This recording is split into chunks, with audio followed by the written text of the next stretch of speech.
머리 미는 거 질색일세.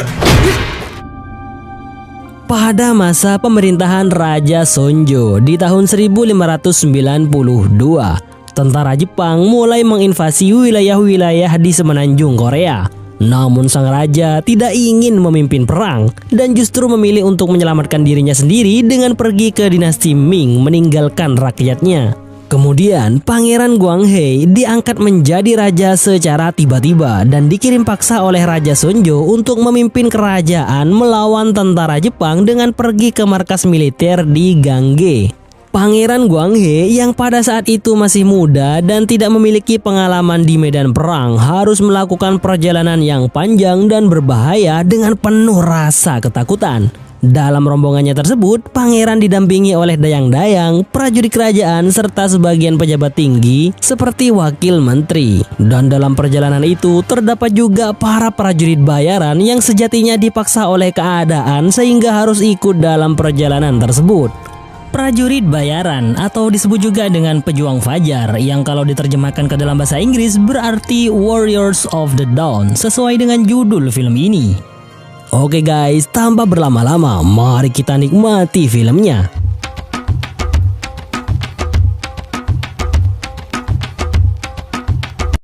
Di awal film, diperlihatkan para prajurit Korea yang menjaga perbatasan utara dinasti Joseon dari musuh. Musuh mereka yaitu suku Jurchen yang kebetulan lewat pada saat itu langsung mendapatkan serangan mendadak dari prajurit Korea. Namun terlihat prajurit yang menyerang suku Jurchen itu tidak nampak seperti prajurit Korea. Ya, ternyata orang-orang ini adalah warga sipil yang terpaksa menjadi seorang prajurit atau biasa disebut dengan prajurit bayaran. Hal itu mereka lakukan demi bisa menghidupi keluarga mereka yang kelaparan dengan dipimpin oleh seseorang yang bernama Towo. Mereka berjuang agar bisa menuntaskan setiap misinya, sehingga saking seringnya mereka melakukan misi sebagai prajurit bayaran, menjadikan kemampuan mereka meningkat seiring berjalannya waktu. Hal itu jugalah yang membuat mereka bisa mengalahkan suku Jurchen saat itu. Dari semua orang dari suku Jurchen yang dihabisi, terdapat satu orang yang dibiarkan hidup. Orang itu bernama Goruta. Namun sebagai imbalannya ia harus mau melakukan apapun untuk pihak Korea.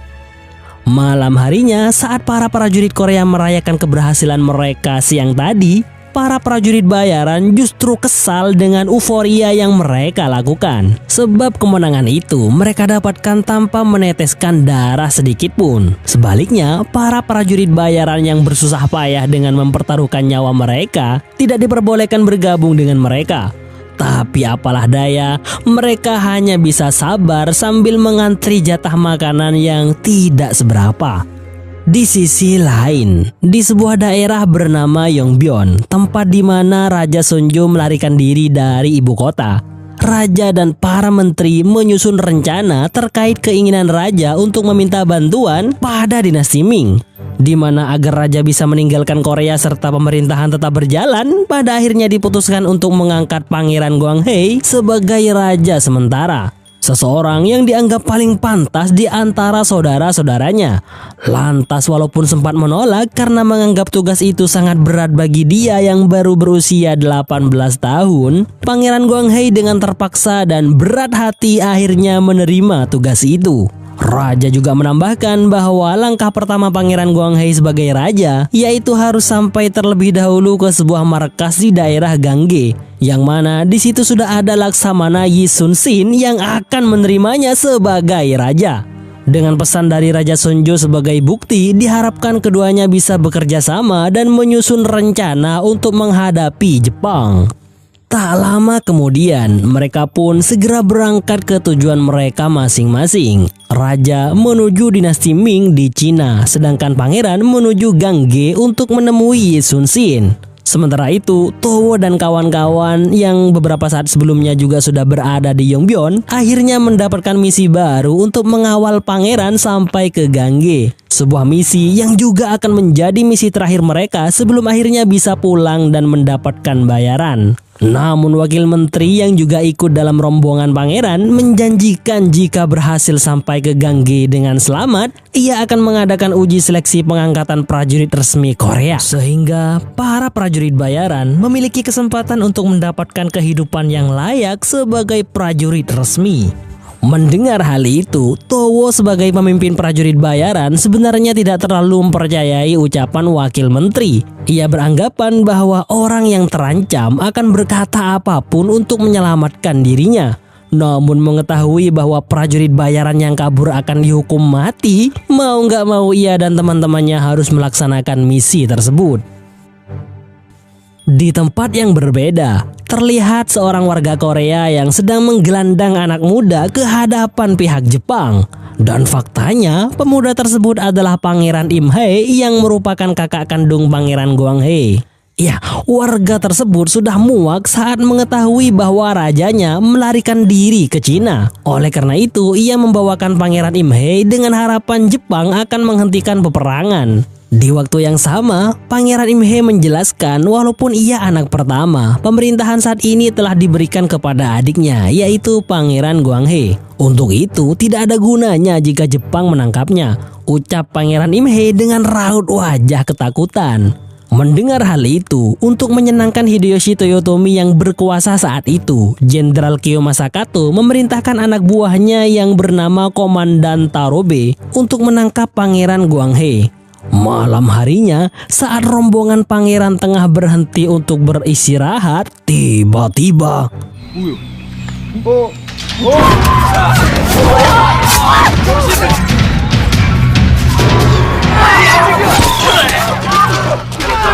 beruntung dengan sigap, Towo berhasil menyelamatkan nyawa pangeran.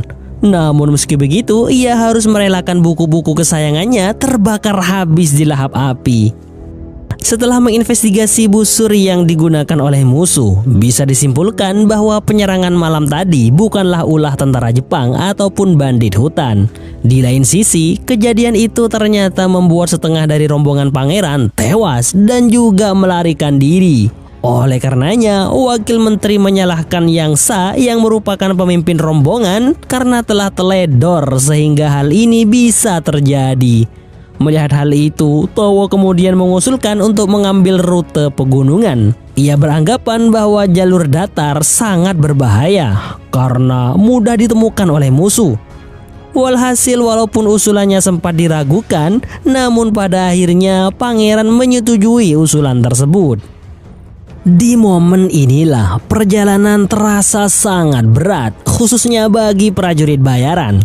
Tak hanya kelelahan karena harus menandu pangeran menyusuri terjalnya pegunungan, mereka juga harus menahan sakit saat Yang Sa menyiksa mereka yang dianggap telah melakukan kesalahan. Sampai akhirnya, Towo yang tak tahan melihat anak buahnya tersiksa karena usulannya sendiri, tiba-tiba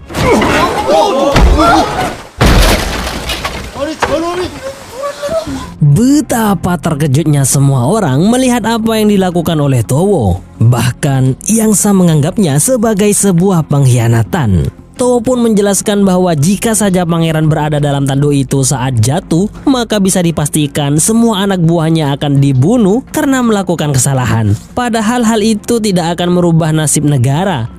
Pada intinya, jika perjalanan dengan tandu diteruskan, dikhawatirkan pangeran akan celaka karena Towo dan kawan-kawan sudah kecapean untuk terus membawa pangeran.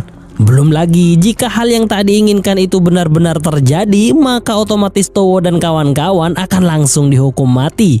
Mendengar hal itu, Yang Sa tidak terima karena merasa digurui oleh prajurit rendahan. Dengan emosi, Yang Sa langsung menyiksa Towo saat ia sudah menurunkan pedangnya. Nah, pada saat momen inilah ada salah satu prajurit kerajaan yang memanfaatkan keadaan untuk melarikan diri. Sementara itu, pangeran yang meresapi apa yang dikatakan Towo seketika menyuruh Yang Sa menghentikan aksinya sembari mengatakan bahwa ia siap meneruskan perjalanan walaupun tanpa menggunakan tandu. Terlebih lagi, ia sebenarnya memang tidak nyaman saat menaiki tandu tersebut.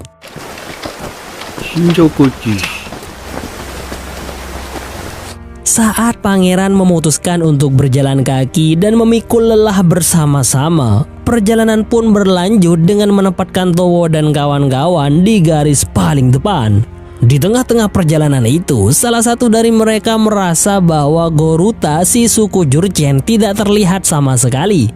Mereka yang mendengarnya pun tidak memperdulikan sama sekali jika terjadi apa-apa dengan Goruta. Toh dia bukan termasuk anggota mereka atau bahkan orang Korea sekalipun. Namun di sela-sela percakapan mereka itu, Towo merasakan ada sesuatu yang tidak beres. Dan tak lama kemudian,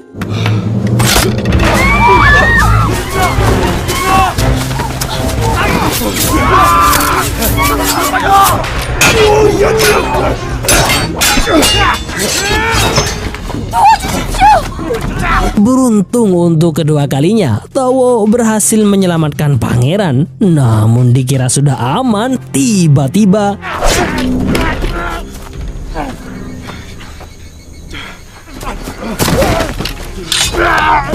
Towo yang terdesak meminta bantuan pangeran untuk menusuk musuh yang mengancamnya. Akan tetapi pangeran yang belum terbiasa dengan keadaan semacam itu tak bisa berbuat apa-apa selain panik. Lantas Towo yang tengah terdesak segera meraih pisau di dekatnya dan langsung menusuk musuhnya. Setelah kejadian itu, keduanya pun kembali berkumpul dengan anggota rombongan yang tersisa. Di depan wakil menteri dan juga Yangsa, Towo mengungkapkan kecurigaannya terkait adanya mata-mata. Dan benar saja, Goruta yang sempat dikabarkan menghilang ternyata memang sengaja Towo perintahkan agar tertinggal di belakang untuk menyelidiki masalah ini. Dan faktanya, dari investigasi yang Goruta lakukan, ia menemukan seseorang yang mengikatkan catatan informasi pada ranting sebuah pohon. Walaupun tidak sempat melihat wajahnya, Goruta menemukan sebuah benda yang bisa mengarahkan kepada mata-mata tersebut. Benda itu ternyata adalah sebuah kipas angin, yang mana kipas tersebut merupakan kipas yang sering digunakan salah satu pelayan untuk mengipasi pangeran. Singkat cerita, pelayan tersebut akhirnya diciduk dan dipaksa untuk berterus terang. Dari penuturannya, terungkap bahwa orang-orang yang dari kemarin mengancam keselamatan pangeran ternyata suruhan Raja Sonjo sendiri, alias ayah sang pangeran. Si pelayan juga menambahkan bahwa alasan raja melakukan hal itu dikarenakan beliau membenci pangeran yang sejatinya bukan anak yang diperoleh dari hubungan yang sah, di mana baik itu Pangeran Gwanghei ataupun kakaknya yaitu Pangeran Imhei diperoleh dari hubungan raja dengan selirnya yang merupakan orang dapur alias tukang tanah Benrakora. Terlebih lagi, ibu Pangeran Gwanghei ini langsung meninggal saat melahirkan Pangeran Gwanghei. Di sisi lain, Raja Sonjo sendiri rupanya juga lahir dari hubungan yang tidak sah alias anak haram. Sehingga hal tersebut semakin menambah kebencian raja yang seakan-akan melihat dirinya pada diri Pangeran Gwanghei.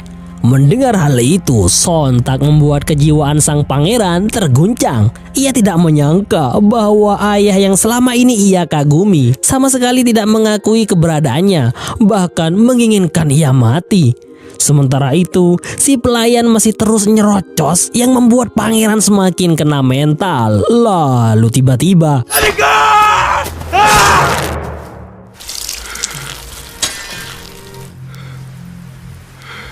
akhirnya keluarlah jiwa-jiwa brutal sang pangeran yang nantinya akan menjadi titik balik kedewasaan pangeran sebagai seorang pemimpin. Di tempat berbeda, prajurit yang kabur dari rombongan pangeran tanpa sengaja malah bertemu dengan pihak Jepang. Sontak saja Komandan Taro BCS pun segera menangkapnya. Nah, pada saat terancam itulah si prajurit terpaksa membocorkan informasi terkait pangeran dan tujuannya. Sehingga hal itu membuat Komandan Tarobe dan pasukannya akan dengan mudah mengetahui pergerakan pangeran. Belum lagi, ia telah mengirim utusan agar markas utama segera menuju Gangge, tempat terakhir yang menjadi tujuan Pangeran Gwanghei. Kembali ke rombongan pangeran. Saat rasa lapar mulai menguasai perut-perut mereka yang kehabisan persediaan makanan, Tanpa sengaja mereka bertemu dengan warga pengungsi akibat penyerangan Jepang. Lantas ketika melihat para pengungsi masih memiliki sisa makanan, yang sah sebagai pemimpin rombongan memaksa mereka agar membagi makanan dengan rombongan pangeran. Bahkan sebagian anak buah Towo secara paksa sudah mulai merebut makanan tersebut. Melihat hal itu, pangeran pun segera menghentikan keributan itu. Ia mengatakan pemerintah saat ini telah gagal melindungi rakyatnya sampai-sampai para pengungsi kehilangan tempat tinggal mereka. Oleh karena itu, sangat tidak pantas jika mereka juga sampai kehilangan makanan. Pada akhirnya, melihat ketulusan hati pangeran membela rakyatnya, para pengungsi pun dengan sukarela membagi makanan mereka. Saat perut sudah terisi, salah satu dari prajurit bayaran nyeletuk agar orang yang bernama Gokso yang diketahui pandai bernyanyi bersedia untuk menghibur semua orang. Bahkan pangeran ikut membujuknya agar mau mengeluarkan suara emasnya. Tak sampai di situ, saat Gokso mulai bernyanyi, pangeran seakan tak mau ketinggalan dengan menari mengikuti irama. Hal itu ia lakukan karena hanya itulah yang bisa ia berikan untuk rakyatnya. Mina shima wa attake pineapple attama poka poka aho baka. Tanpa diduga, apa yang ditunjukkan oleh pangeran ternyata menuai respek yang sangat besar bagi rakyatnya. Bahkan stigma jelek tentang raja yang selama ini Towo pikirkan seketika sirna saat melihat apa yang telah pangeran lakukan. Singkat cerita, perjalanan pun kembali dilanjutkan dengan berbagai cobaan, rintangan, serta lika-liku yang telah mereka lewati bersama. Perjalanan terasa menyenangkan saat mengetahui bahwa tujuan mereka sudah dekat.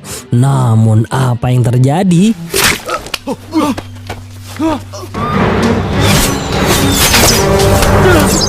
Ya, ternyata orang-orang suruhan raja masih belum berhenti dengan terus mengincar pangeran. Lantas rombongan pangeran yang sudah mulai melemah dengan kehilangan banyak anggota saat ini berada dalam posisi terdesak.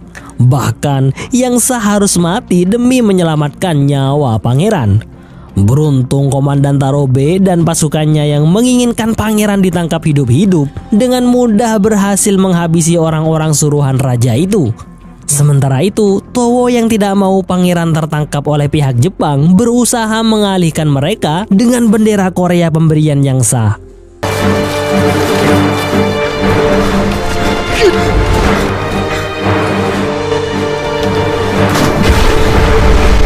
Syukurlah taktik yang digunakan Towo ternyata berhasil menyelamatkan pangeran dan anggota rombongan yang tersisa.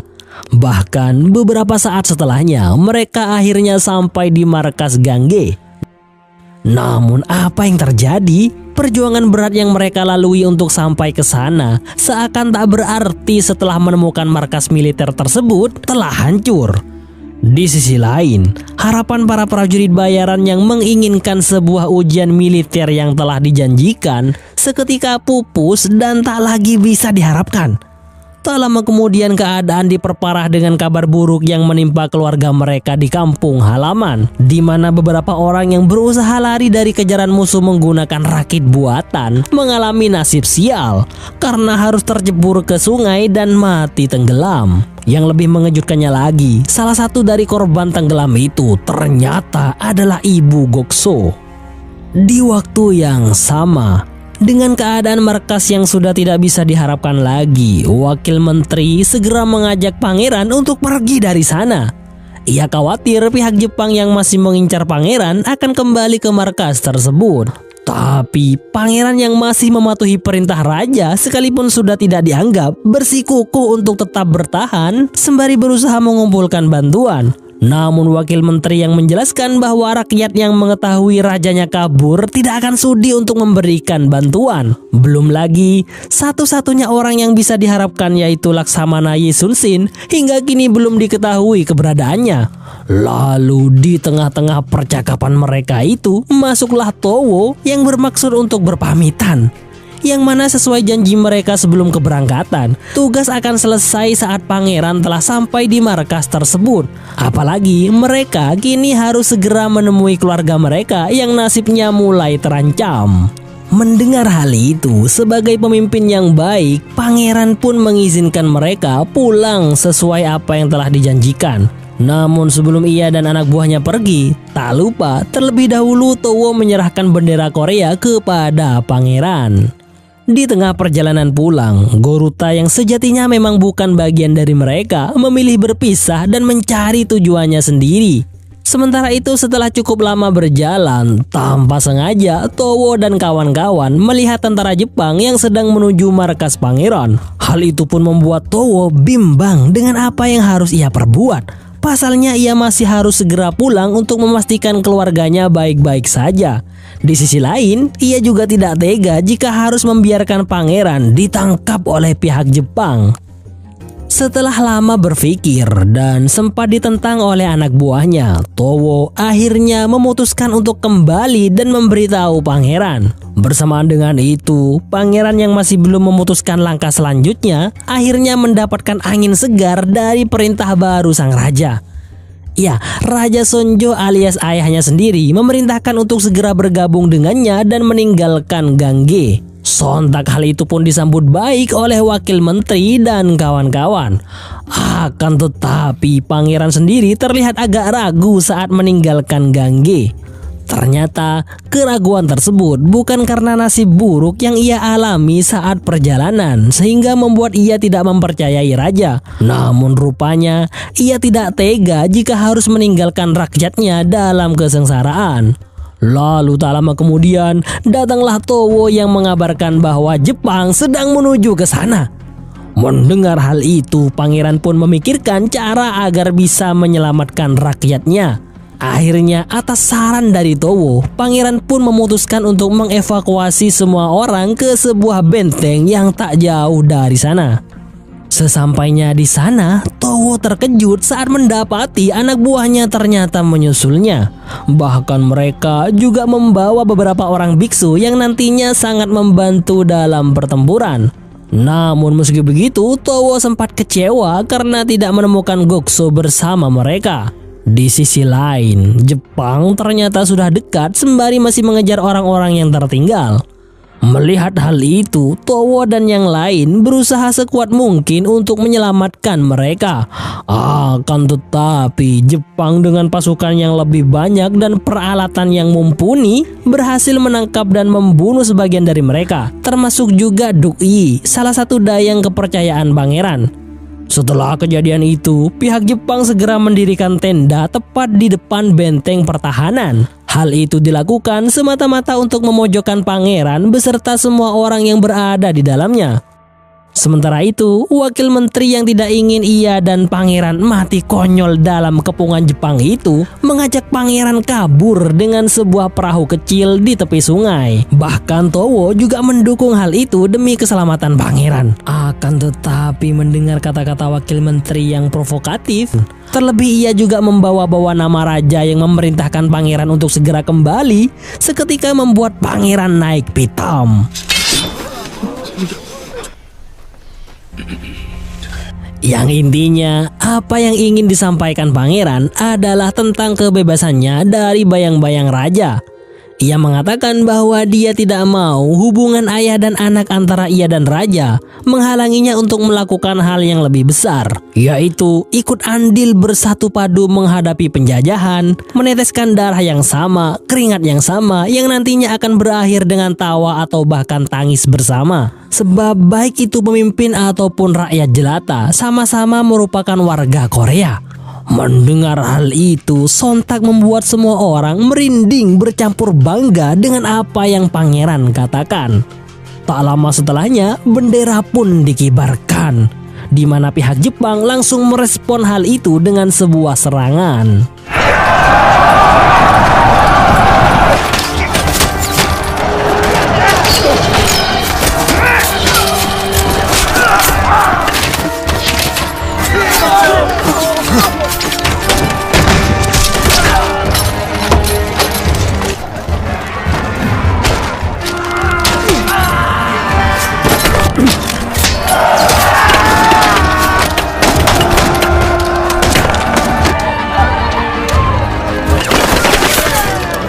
Untuk sementara, pertempuran tersebut bisa dikatakan imbang. Sebab baik itu pihak pangeran ataupun Jepang sama-sama menelan banyak korban. Akan tetapi berbeda dengan pihak Jepang yang masih memiliki banyak stok pasukan dan juga senjata, kubu pangeran justru sangat memprihatinkan. Tak lama kemudian keadaan semakin buruk dengan munculnya Gokso yang sudah berpihak pada Jepang. Di depan benteng, ia mencoba mempengaruhi pangeran untuk menyerahkan dirinya. Namun meski begitu, terlihat dari raut wajahnya bahwa Gokso terpaksa melakukan hal itu. Iya, hal itu ia lakukan tak lain semata-mata karena menginginkan teman-temannya selamat. Lantas dengan perasaan yang campur aduk, Gokso terus nyerocos meminta pangeran menyerahkan diri. Pangeran yang mendengar hal itu sempat akan keluar demi keselamatan rakyatnya. Tapi Towo yang sudah kenyang akan pengalaman dalam berperang memberitahu pangeran bahwa hal itu hanya tipuan saja. Sebab walau pangeran menyerahkan diri, semuanya tetap tidak akan selamat. Lalu tiba-tiba, ya, di tengah keputusasaan itu, tanpa diduga muncullah Goruta yang sebelumnya memutuskan berpisah dengan Towo dan kawan-kawan. Di mana pada saat perpisahannya itu ternyata diam-diam ia merekrut prajurit sukarela. Tak hanya itu, menurut keterangan salah satu orang yang dibawa Goruta, prajurit sukarela tersebut kini telah mencapai 100 orang. Untuk itu, karena tidak mungkin mengevakuasi semua orang lewat lubang kecil tersebut, maka diputuskanlah untuk menerobos kepungan Jepang dengan 200 prajurit sukarela sebagai backingan.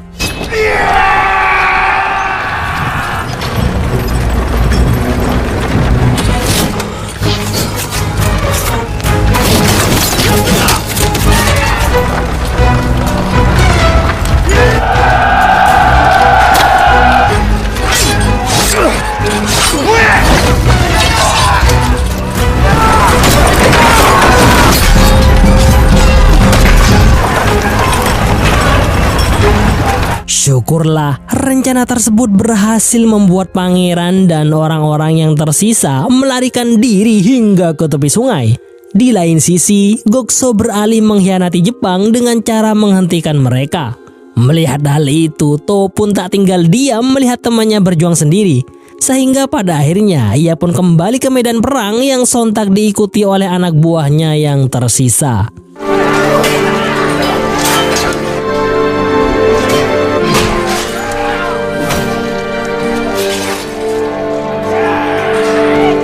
Kini tinggallah 6 orang yang tersisa menghadapi prajurit Jepang yang tiada habisnya.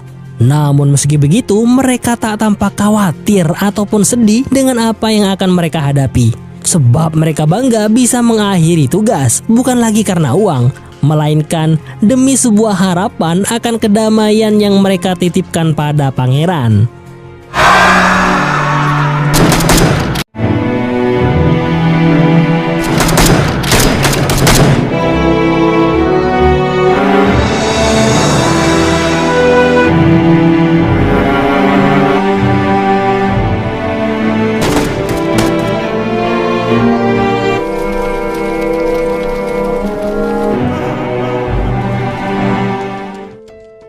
Setelah kejadian itu, pangeran akhirnya sampai di markas Laksamana Yesunshin. Di sana, keduanya segera menyusun taktik untuk menghadapi serangan Jepang.